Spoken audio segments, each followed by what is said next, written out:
నమస్కారం. ఈరోజు సుఖీభవలో అప్పుడే సంతోషం అంతలోనే విచారం. ట్రైగ్లిజరైడ్ కొవ్వులతో పక్షవాతం ముప్పు. వాటర్ ప్యాకెట్లలోని నీరు సురక్షితమేనా? కిడ్నీలపై షుగర్ దాడి, డయాబెటిక్ నెఫ్రోపతి. ఇంకా హెల్త్ టిప్. రూపాయి నాణ్యాన్ని టేబుల్ మీద తిప్పితే ఒకసారి బొమ్మ, ఒకసారి బొరుసు కనిపించినట్లే మనలో కొంతమందిలో రెండు రకాల ఉద్వేగాలు కనిపిస్తూ ఉంటాయి. ఒకసారి బలవంతులుగా, మరోసారి బలహీనులుగా కనిపిస్తూ ఉంటారు. ఉత్సాహంతో ఉవ్వెత్తున లేస్తారు, అంతలోనే విచారంతో కుంగిపోతూ ఉంటారు. వీరిలో ఏ భావోద్వేగము కొంతకాలం పాటు స్థిరంగా ఉండదు. దీంతో తీవ్రమైన ఒత్తిడికి గురవుతూ ఉంటారు. ఈ రకమైన రుగ్మతను బైపోలార్ డిజార్డర్గా పిలుస్తారు నిపుణులు.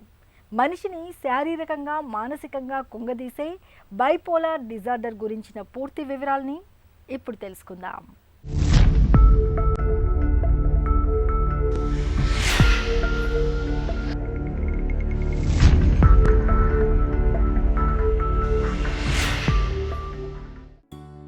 రోలర్ కోస్టర్ మీద ఉన్నప్పుడు ఆ అనుభూతులు ఎలా ఉంటాయో మనలో చాలామందికి అనుభవమే.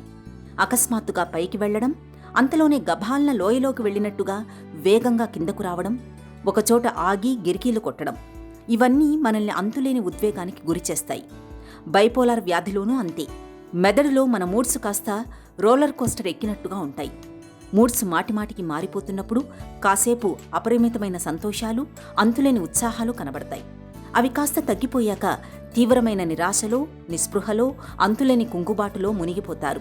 ఈ బైపోలార్ డిజార్డర్లో చాలా ఉత్సాహంగా ఉండే దశను మ్యానిక్ ఫేజ్గా చెబుతారు. అలాగే తీవ్రంగా కుంగిపోయే దశను డిప్రెసివ్ స్టేట్ లేదా ఎపిసోడ్ అంటారు. బైపోలార్ డిజార్డర్కు కారణాలు నిర్దిష్టంగా ఉండవు. ఇవి రోగి నుంచి రోగికి మారుతుంటాయి. వీటిని జన్యుపరమైనవి, వాతావరణపరమైనవి, న్యూరలాజిక్గా చెప్పుకోవచ్చు. బైపోలార్ అంటే రెండు poles, north pole, south pole ఎలాగైతే అనుకుంటామో బైపోల్ అంటే కనుక మనసుకు సంబంధించినటువంటి రెండు పోల్స్ గురించి మాట్లాడుకుంటున్నాం. ఈ రెండు పోల్స్ ఏంటంటే కనుక రెండు భావోద్రేకాలకి సంబంధించినటువంటి పోల్స్. ఆనందం వచ్చినా పట్టలేనటువంటి ఒక ఎత్తు అయితే కనుక కోపం, చిరాకు లేదంటే యాంగ్జైటీ వస్తే కనుక ఇంకొక పోల్ అనమాట. ఈ ఫ్రీక్వెన్సీ ఆఫ్ మూడ్ చేంజెస్ వల్ల, ఈ మానసిక పరమైనటువంటి మార్పుల వల్ల ఆ మనిషికి ఇబ్బంది పడి తన కెరియరు, పర్సనల్ లైఫ్ పరంగా ఇబ్బంది కలగటమే కాకుండా కుటుంబరీత్యా సమస్యలు లేదంటే ఆఫీసులో సమస్యలు ఏర్పడినట్టుగా అయితే కనుక ఎప్పుడైతే ఫంక్షనాలిటీ, ఆ మనిషి యొక్క ఫంక్షన్ కానీ సోషల్ ఫంక్షనింగ్, సామాజిక పరమైనటువంటి ఫంక్షన్లో అతని యొక్క భావోద్రేకాల్లో వచ్చేటటువంటి విపరీతమైనటువంటి మార్పు వల్ల సమస్యలు ఏర్పడినట్టుగా అయితే కనుక దాన్ని డిసార్డర్ అని కేటగరైజ్ చేస్తాం. దాన్నే బైపోలార్ డిసార్డర్ అని అంటూ ఉంటాం. అంటే కిందనున్నప్పుడు డిప్రెషన్లో ఉంటాడు, అన్నీ పోగొట్టుకున్నట్టు, అన్నీ పోయినట్టు, బ్రతకటమే వేస్తున్నట్టు, ఎవరూ సహాయం చేయలేనట్టు, అన్నీ ఉన్నా ఏమీ లేనట్టు, చేయవలసిన పనులు కూడా వదిలేసి నిద్రపోకుండా, తినకుండా, నీరసించిపోయి, స్నానం చేయకుండా, ఆఫీస్కి వెళ్ళటం మానేసి, చదవటం మానేసి, ఇంకా ఆఖరికి ఇలా బ్రతకటం వేస్తూ చనిపోతే బాగుండు అనేటటువంటి ఆ స్థాయిలోకి, అదేనా ఆ మనిషేనా ఇలా ఉన్నాడు అని చెప్పి మనకు ఊహించుకోవటానికి కూడా కష్టమైనటువంటి మానసిక పరిస్థితిలోకి వెళ్ళిపోతాడు అనమాట. మళ్ళీ ఒక 15 రోజులు కానీ ఒక నెల రోజులు తిరక్కముందే విపరీతమైనటువంటి ఆనందం, విపరీతమైనటువంటి సంతోషం, ప్రపంచాన్ని నేను జయించాను అనేటటువంటి ఫీలింగు చూసారు, కంప్లీట్గా ఆపోజిట్. అంటే అటువంటి మనిషిని చూసిన తర్వాత మొన్న 15-20 రోజుల క్రితం చూసిన మనిషేనా ఇతను అనేటటువంటి విధంగా అనిపిస్తుంది అనమాట. దీన్ని బైపోలార్ డిసార్డర్ అంటాం. రోగి కుటుంబంలో ఎవరికైనా బైపోలార్ డిసార్డర్ ఉన్నప్పుడు ఇతర కుటుంబ సభ్యుల్లోనూ కనిపించే అవకాశాలు ఎక్కువ. అంత మాత్రాన తల్లిదండ్రుల్లోనో లేదా సోదరుల్లోనో ఉంటే ఇది తప్పక కనిపించాలనేమీ లేదు. చిన్నప్పుడు తీవ్రమైన మనోవేదనకు గురి కావడం, ఏదైనా మనోవేదన లేదా ఇతరత్రా వ్యాధితో బాధపడి ఉన్నప్పుడు కూడా బైపోలార్ డిజార్డర్ కనిపించే అవకాశం ఉంటుంది. అలాగే నాడీపరమైన కారణాలతో కొందరిలో బైపోలార్ డిజార్డర్ కనిపించవచ్చు.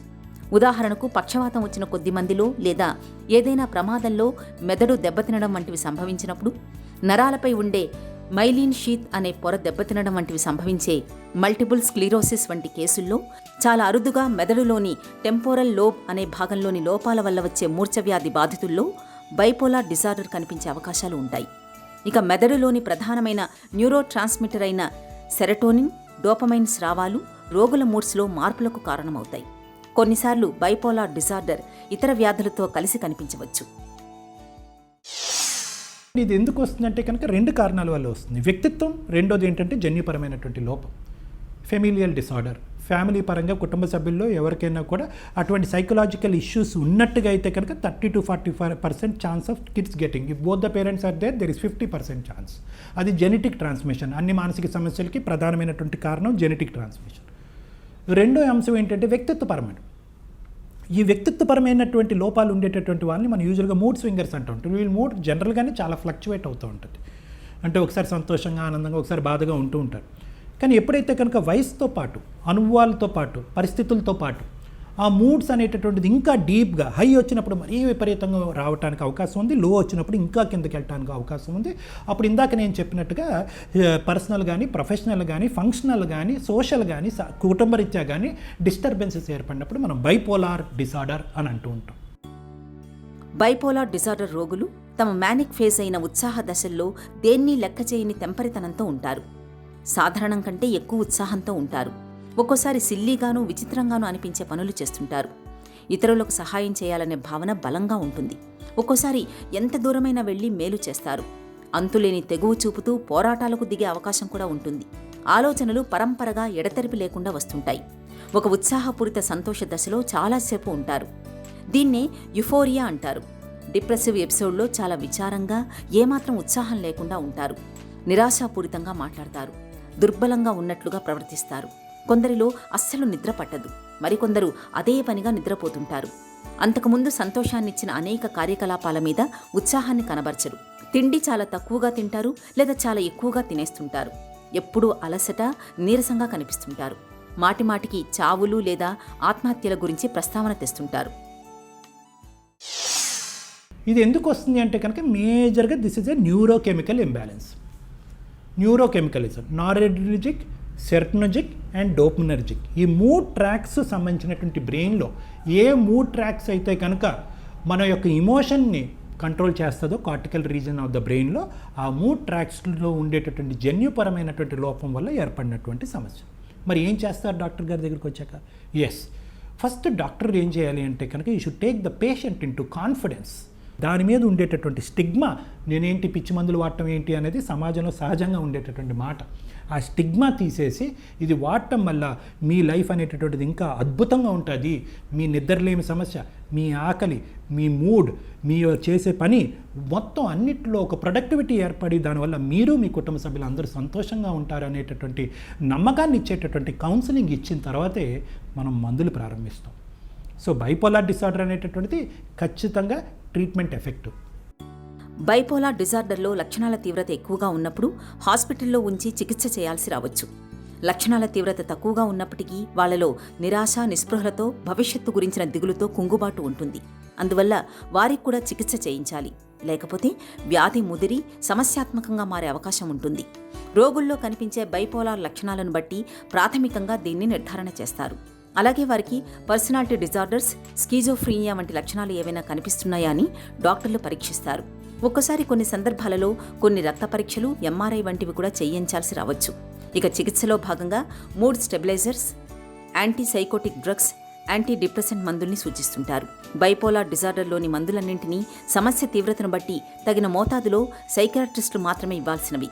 కాబట్టి ఒకసారి తీసుకున్న వారు సొంతంగా వాడడం ఎంతమాత్రమూ సరికాదు. అలాగే మందులు వాడుతున్నప్పుడు అకస్మాత్తుగా ఆపేయడమూ మంచిది కాదు. దానివల్ల బైపోలార్ డిజార్డర్ తిరగబెట్టడంతో పాటు తర్వాతి దశల్లో అదుపు చేయడం కొంత కష్టమవుతుంది.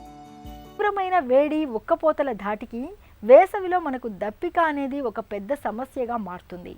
విపరీతమైన దాహంతో నాలుక ఒకటే పిడిచకట్టుకుపోతూ ఉంటుంది. ఇలాంటి పరిస్థితుల్లో ఎక్కడ తాగునీరు కనిపించినా ఇట్టే తాగేస్తూ ఉంటాము. ముఖ్యంగా ఈ సీజన్లో ఎక్కడ పడితే అక్కడ దొరికే వాటర్ ప్యాకెట్లలోని నీటిని ఎక్కువగా తాగుతూ ఉంటారు మనలో చాలామంది. నిజానికి వాటర్ ప్యాకెట్లలోని నీరు అన్ని సందర్భాల్లోనూ సురక్షితంగా ఉండదని చెబుతారు నిపుణులు. వేసవిలో వాటర్ ప్యాకెట్ల కొనుగోలు, వాటి వాడకంలో తీసుకోవాల్సిన జాగ్రత్తల గురించి ఇప్పుడు తెలుసుకుందాం. వేసవిలో భగభగలాడే ఎండల ధాటిని తట్టుకోవాలంటే మంచినీళ్లను మించిన అమృత జలం మరొకటి లేదు. దాహం వేసినా వేయకున్నా ఈ సీజన్లో తరచూ మంచినీళ్లను తాగుతుంటే డీహైడ్రేషన్, వడదెబ్బ లాంటి విపత్తులను చాలా వరకు దూరంగా ఉంచుకోవచ్చు. ఈ సీజన్లో చాలామంది బయట అంగళ్లలో విక్రయించే వాటర్ ప్యాకెట్లపై ఎక్కువగా ఆధారపడుతూ ఉంటారు. ముఖ్యంగా ప్రయాణాలు చేస్తున్నప్పుడు బస్సు ఆగిన చోటల్లా దిగిపోయి వాటర్ ప్యాకెట్లను కొనుగోలు చేసి ఆ నీళ్లను తాగుతూ ఉంటారు. పిక్నిక్లు, యాత్రా స్థలాల్లో వాటర్ ప్యాకెట్లలోని నీళ్లను తాగటం మనం ఎక్కువగా చూస్తూ ఉంటాం. నిజానికి వేసవిలో తీవ్రమైన ఎండల ధాటికి ఉన్న కొద్దిపాటి నీటి వనరులు కూడా అడుగంటిపోతూ ఉంటాయి. ఇలాంటి పరిస్థితుల్లో తాగునీరు కలుషితమయ్యే అవకాశాలు ఎక్కువగా ఉంటాయి. ఈ నేపథ్యంలో వాటర్ ప్యాకెట్లను విక్రయించే వ్యాపారులు తాగునీటి విషయంలో ఏమాత్రం జాగ్రత్తలు తీసుకుంటారన్నది సందేహమే. వ్యాపార దృష్టితో ఏ నీళ్లను పడితే ఆ నీళ్లను ప్యాక్ చేసి అమ్మే అవకాశాలు ఉంటాయి. వాటర్ బాటిళ్ల విషయంలోనూ ఇదే పరిస్థితి కనిపిస్తూ ఉంటుంది. కలుషిత తాగునీటి మూలంగా వేసవిలో దాహం తీరకపోగా వాంతులు, విరేచనాల వంటి సమస్యలు వేధించే ప్రమాదం ఉంది.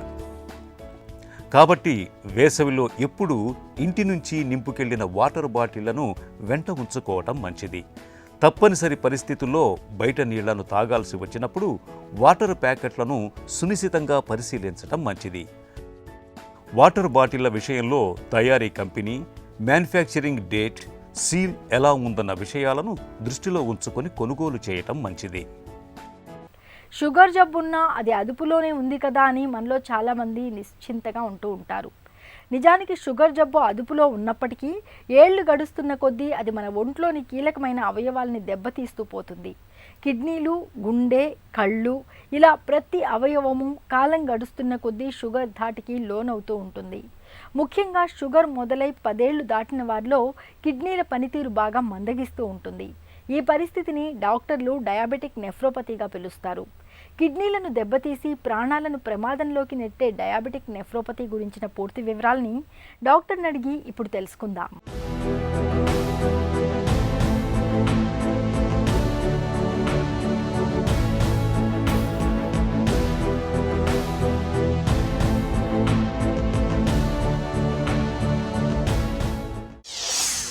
డయాబెటిక్ నెఫ్రోపతి అంటే ఏంటి?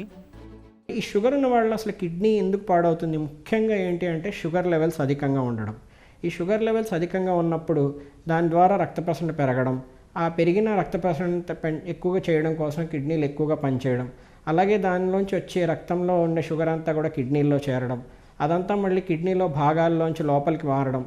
సో దానివల్ల కిడ్నీ సైజ్ పెరగడం, పనితీరు పెరగడం, పనితీరుకు పెరిగినవి సరిగ్గా పని చేయకుండా ఉండి మెల్లిగా చనిపోవడం అనేది జరుగుతూ ఉంటుంది.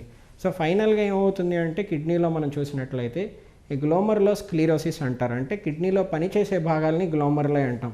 మనం పుట్టినప్పటి నుంచి చనిపోయే వరకు మనకి కిడ్నీలో ఉండే 2 కిడ్నీల్లో కలిపి సుమారుగా 2 మిలియన్ నెఫ్రాన్స్ అంటారు. అంటే ఈ పనిచేసే భాగాల్ని నెఫ్రాన్స్ అంటాం. ఈ నెఫ్రాన్స్ అనేవి పుట్టిన నుంచి చనిపోయే వరకు రక్తాన్ని శుద్ధి చేయడం, అలాగే ప్రతి నిమిషం ప్రతి సెకండ్ ఈ రక్తంలో చెడు పదార్థాలను తీసి విసర్జించడం, మూత్రం తయారు చేయడం అనేవి చేస్తూ ఉంటాయి. సాధారణంగా మనం చూసుకున్నట్లయితే ఎవరికి కూడా మూత్రంలో ప్రోటీన్స్ అనేవి 30 మిల్లీగ్రాముల కంటే రోజు ఎక్కువగా లీక్ అవ్వడం అనేది జరగదు. కొన్ని సందర్భాల్లో అంటే జ్వరం వచ్చినప్పుడు, లేదా ఎక్సర్సైజ్ బాగా చేసినప్పుడు, లేదా నాన్ వెజిటేరియన్ ఫుడ్ ఎక్కువ తీసుకున్నప్పుడు కొన్ని సందర్భాల్లో మాత్రమే ప్రోటీన్స్ అనేవి మూత్రంలో ఎక్కువ పోతాయి. కానీ అవి చాలా ఫిజియలాజికల్, అంటే చాలా కొంచెం సేపు మాత్రమే ఉండి వాటి వల్ల ఎలాంటి ఎఫెక్ట్స్ అనేవి జరగవు తర్వాత. కానీ షుగర్ ఉన్న వాళ్ళలో కంటిన్యూస్గా బ్లడ్ ప్రెషర్ అంటే రక్తంలో ఈ షుగర్ లెవెల్స్ పెరగడం, దానివల్ల రక్త ప్రసరణ పెరగడం, సో కంటిన్యూస్గా ఈ ప్రోటీన్యూరియా అనేది జరగడం, అంటే మూత్రంలో ప్రోటీన్స్ పోతూ ఉండడం వల్ల కింద కిడ్నీలో భాగాలన్నీ కూడా మెల్లిగా డ్యామేజ్ అయిపోవడం, అల్టిమేట్గా కిడ్నీలో గ్లోమర్లో ఫైబ్రోసిస్ లేదా గ్లోమర్లో స్క్లీరోసిస్ అనే పదిగా జరగడం వల్ల కిడ్నీల పనితీరు అనేది బాగా తగ్గిపోయి కిడ్నీలు ఫెయిల్ అవుతూ ఉంటాయి. సో ఈ షుగర్ వల్ల కిడ్నీ పాడవడాన్ని మనం డయాబెటిక్ కిడ్నీ డిసీజ్ అంటాం. డయాబెటిక్ నెఫ్రోపతికి కారణాలేంటి? షుగర్ ఉన్న వాళ్ళలో కిడ్నీ పాడవడానికి ఈ ప్రోటీన్యూరియా అనేది కాకుండా ఇంకా చాలా రకాల కారణాలు ఉంటాయి. అవేంటో మనం చూసినట్లయితే మొట్టమొదటి రికరెంట్ యూరినరీ ట్రాక్ట్ ఇన్ఫెక్షన్. అంటే మూత్రంలో షుగర్ లెవెల్స్ ఎక్కువ ఉండడం వల్ల ప్రతిసారి మూత్రాశయంలో లేదా మూత్రనాళ ఇన్ఫెక్షన్ అనేది రావడం. ఈ ఇన్ఫెక్షన్ వల్ల కింద మూత్రం బయటికి పోయే దారి యురెథ్రైటిస్ అంటారు, ఆ యురెథ్రైటిస్ రావడం, లేదా పైన మూత్రం నిల్వ ఉండే ప్లేస్ సిస్టైటిస్ అంటాం, అక్కడైనా ఇన్ఫెక్షన్ రావడం. కొన్ని సందర్భాల్లో ఇన్ఫెక్షన్ పైకి పాగడం వల్ల పైలోనెఫ్రైటిస్ అంటే కిడ్నీలో చీమ్ పట్టడం, ఇలాంటివన్నీ జరుగుతూ ఉంటాయి. సో షుగర్ ఉన్నవాళ్ళు ఎంత షుగర్ని కంట్రోల్ చేసుకోవడంతో పాటు మూత్రంలో ఇన్ఫెక్షన్ రాకుండా చూసుకోవడం కూడా చాలా ముఖ్యమైనది. ఇంకోటి ప్యాపిలరీ నెక్రోసిస్. ప్యాపిలరీ నెక్రోసిస్ అంటే కిడ్నీలో ఉన్న చిన్న భాగం, ఈ షుగర్ అధికంగా ఉండి షుగర్ కంట్రోల్ సరిగ్గా లేని వాళ్ళల్లో చిన్న ముక్క కనుక ఊడిపోయి అదే పాస్ బయటికి వెళ్ళే దారిలో అంటే యూరిటర్స్ కిందకు వచ్చే ట్యూబ్స్లో అడ్డం పడిపోవడం, దానివల్ల కిడ్నీ ఉబ్బిపోవడం, నొప్పి రావడం, ఆ ఉబ్బిపోయిన కిడ్నీలో మూత్రం అంతా చీముగా మారడం, అది ఇన్ఫెక్షన్ అయి ప్రాణాంతకంగా రావడం కూడా జరుగుతూ ఉంటుంది. అలాగే ఇంకా మనం చూసినట్లయితే ఎంఫైసిమాటస్ పైలోనెఫ్రైటిస్ అంటారు. అంటే కిడ్నీలో గ్యాస్తో పాటు చీము గ్యాస్ కలిసిన ఇన్ఫెక్షన్ రావడం, ఇలాంటివి కూడా జరుగుతూ ఉంటాయి. డయాబెటిక్ నెఫ్రోపతిని ఎలా నిర్ధారిస్తారు? సో ఈ డయాబెటిక్ నెఫ్రోపతిని తొలి దశల్లో గుర్తించడానికి మనం చేయాల్సిన చిన్న టెస్ట్ ఏంటి అంటే urine spot protein creatinine ratio లేదా యూరిన్ ఫర్ మైక్రో ఆల్బమిన్యూరియా. అంటే మూత్రంలో ప్రోటీన్స్ పోతున్నాయా లేదా, ఒకవేళ పోతున్నట్లయితే ఎంత పోతున్నాయి అనేది చూసుకోవాలి. ఒకసారి ప్రోటీన్స్ పోతున్నాయా లేదా చూసుకున్న తర్వాత దాంతోపాటుగా ముఖ్యంగా కిడ్నీ పనితీరుని సూచించే పరీక్షలు అంటే క్రియాటినిన్ క్యాలిక్యులేట్ చేసిన తర్వాత దాని నుంచి ఈజిఎఫ్ఆర్ అంటే ఎస్టిమేటెడ్ జిఎఫ్ఆర్ అనే పరీక్షను చూసుకొని దాన్ని బట్టి మనం కిడ్నీ జబ్బు ఏ స్టేజ్లో ఉంది అనేది క్యాలిక్యులేట్ చేసుకుంటాం. అలాగే కిడ్నీ సైజ్ అంటే మనం కిడ్నీలో సైజ్ ఎంత ఉంది, కార్టికల్ థిక్నెస్ ఎంత ఉంది, ఇవన్నీ కూడా చూసుకోవడం, దానికి అనుగుణంగా మనం స్టేజింగ్ అనేది చేయడం అనేది జరుగుతూ ఉంటుంది. ఒక్కొక్క స్టేజ్ని బట్టి ఒక్కొక్క రకమైన వైద్యం అనేది మన షుగర్ ఉన్న వాళ్ళల్లో ఇస్తూ ఉంటాం. సో ఈ షుగర్ ఉన్న వాళ్ళల్లో మరి ముఖ్యంగా అసలు ఎలా గుర్తించాలి అంటే మూత్ర పరీక్ష, రక్త పరీక్ష, అలాగే పొట్టకి స్కానింగ్ అంటే అల్ట్రాసౌండ్ స్కానింగ్ కిడ్నీలో చూడడం, ఈ 3 ముఖ్యమైన పరీక్షలు. డయాబెటిక్ నెఫ్రోపతికి చికిత్స ఎలా ఉంటుంది? కానీ డయాబెటిక్ నెఫ్రోపతి చివరి స్టేజెస్లోకి వెళ్ళిపోయి ఒకవేళ పేషెంట్ డయాలసిస్ దాకా వస్తే అప్పుడు మనకి 3 ఆప్షన్స్ ఉంటాయండి. ఒకటి రక్తం డయాలసిస్ అంటే హీమోడయాలసిస్ అనేది చేస్తూ ఉంటాం. అంటే ఇందులో పేషెంట్ వారానికి 2 తడవలు లేదా 3 సార్లు ఒక డయాలసిస్ సెంటర్కి రావడం, అక్కడ 4 లేదా 5 అవర్స్ పేషెంట్ పరిస్థితిని బట్టి మిషన్ కనెక్ట్ చేసుకొని రక్తం శుద్ధి చేసుకొని దాన్ని ఇంటికి వెళ్తూ ఉంటారు. దాంతోపాటు ఇంటి దగ్గర మందులు వాడుకోవడం, దీన్ని మనం haemodialysis programme, maintenance haemodialysis programme అంటాం. ఇది ఒక రకమైన వైద్యం. రెండోది వచ్చేసి రోగి కనుక కొంచెం చదువుకొని అర్థం చేసుకునే కెపాసిటీ ఉన్నవాళ్ళు, అలాగే ఆర్థికంగా ఇబ్బంది లేని వాళ్ళు అయినట్లయితే పెరిటోనియల్ డయాలసిస్ అంటాం. అంటే ఇంటి దగ్గరే ఉండి పొట్ట డయాలసిస్ అనేది మనం చేసుకోవచ్చు. దీనిలో పేషెంట్ ఎలాంటి రక్తం కానీ నీడిల్స్ గుచ్చుకోవడం కానీ ఇలాంటివి ఏం అవసరం లేకుండా ప్రతి మనిషికి పొట్టలో ఉండే క్యావిటీ, అబ్డామినల్ క్యావిటీని ఉపయోగించుకోవడం ద్వారా ఇంటి దగ్గర తనకు తానే డయాలసిస్ చేసుకొని రెగ్యులేటెడ్గా అంటే డాక్టర్ సలహాతో ప్రతి మంత్ ఒక్కసారి చెకప్ చేసుకొని ఆ డయాలసిస్ చేసుకుంటూ తన రోజు కార్యక్రమాలు మామూలుగా చేసుకునే అవకాశం కూడా ఉంటుంది.